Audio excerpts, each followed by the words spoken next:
سلام حبيباتي، واش راكم؟ معكم العشرة كتقولوا ولا اليوم جيتكم وصفه جديده يلا غليت. اليوم جبت لكم حلوه جافه بزاف بنينه يا البنات، حلوه روعه. تحضريها في وقفه، ما تديش كامل الوقت وتخرج لك كميه كبيره. شوفوا كيفاش خرجت ما شاء الله. طلبت مني مشتركه عندها عرس، طلبت مني حلويات اللي نحطوهم مع القهوه. اليوم انا جيت لبيت لك الطلب ديالك ودرت لك حلوه ما شاء الله على طريقتي. شوفوا كيفاش خرجت روعه البنات، حلوه اقتصاديه تقطع لك كميه كبيره وتخرج بنينه. شوفوا كيفاش خرجت ما شاء الله. عجبتكم الوصفه حبيباتي؟ تابعوا معنا الفيديو بتعرفوا مراحل تحضير الوصفه وفرجه ممتعه. نشكر كامل المشتركات اللي دخلوا عندي جديد، نقول لكم مرحبا بكم في قناتكم. والمشتركات ديالي قديم نقول لهم هذه قناتكم راه ضيفه عندكم البنات، دوك نقسم لكم حبه منها.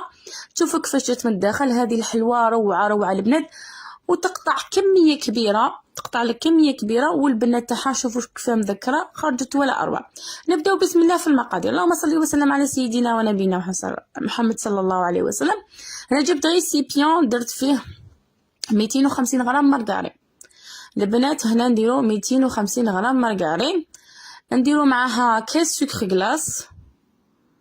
شوفوا جبت باكي مارغرين، درت معاه كاس سكر كلاص كيما راكم تشوفوا البنات، هكا كاس سكر كلاص.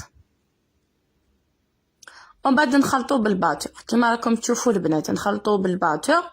هذه الكميه تاع 250 غرام تخرج لك 60 حبه، تخرج لك كميه كبيره البنات. هذا الكاطو بزاف هايل ويخرج لك كميه كبيره. لا درتي بهذا المول يخرج لك 60 حبه. نخلطو بيان بالباتور البنات. اللي ما عندهاش الباتور تخلط بالفوي برك تخلط بيان. شوفوا كيفاش راني خلط بيان. ومن بعد نزيدوا له حبه بيض وصفار. البياض تاع البيض نستعملوه نلصقوا به الكاوكاو. هكا درت حبه بيض ونخلط، ومن بعد ندير صفار حبه بيض، والبياض نخلوه هكا. درت حبه بيض وصفار البنات ونبقاو نخلطو هكا. ندير صفار هنا حبه بيض، ومن بعد هنايا درت دوك ندير 4 ملاعق زيت. شوفوا درت الملعقه الاولى، الملعقه الثانيه، الملعقه الثالثه والملعقه الرابعه. درت 4 ملاعق زيت البنات ونخلطو، نكملو نخلطوه. قلت لكم اللي ما عندهاش باتور تخلط بالفوي البنات. ونشكركم كامل على تعليقاتكم الرائعه، تفاعلتوا بزاف مع الفيديو تاع المخبز. نقول لكم ان شاء الله عن قريب اني نوجد لكم بزاف فيديوهات ان شاء الله، انتظروني. وهنا درت لافاني. هذو اليامات راني مع الاختبارات تاع ولادي. بنتي اللي تقرا في الصيام كملت، وليدي اللي يقرا في بريمير مازالو ما كملش. صافي هذه سمانه كامل انا حنديها اختبارات. ان شاء الله الاسبوع القادم ندير لكم وصفات روعه البنات نكملوا مع الاختبارات. هنا درت لها كاوكاو محمص ومطحون عفوا. درت 4 ملاعق كاوكاو محمص ومطحون. درت 4 ملاعق كاوكاو محمص ومطحون، ملعقتين كاكاو. وهنا ندير 4 ملاعق مايزينا. هكا البنات نديروا 4 ملاعق مايزينا، ملعقتين كاكاو، 4 ملاعق كاوكاو. شوفوا الكاوكاو نتوما تحمصوه وتطحنوه، هذاك الخشين تصيروه، هذاك الخشين نستعملوه نرمدو فيه الحبه تاع الكاطو. وهذاك الرقيق نديروه داخل مع العجينه. درت ملعقه صغيره تاع خميره كيميائيه، ما تكاتوش خميره كيميائيه بزاف. ومن بعد ندير الفرينه حتى تلم لكم العجينه، ما تيبسوش العجينه، لازم تخلوها طريه باسكو الكاكاو ينشف العجينه البنات، لازم تخلوها طريه هكا، لازم تبقى لكم طريه باش ما تنشف لكمش ويجيكم الكاطو طري. ها هي لك العجينه. دوك نشكلوها. شوفوا لي عندها ميزان تشكلها على 28 غرام.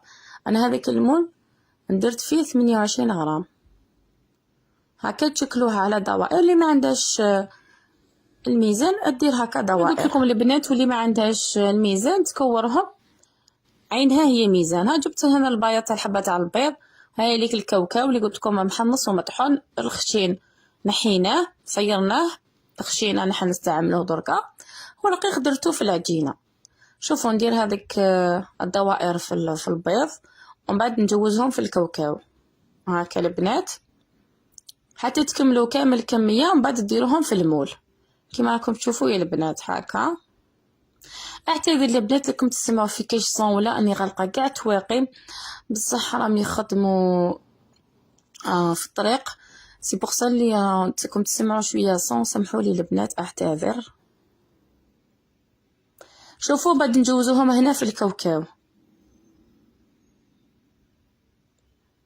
حتى تكملوا كامل الكميه بنفس الطريقه البنات هكا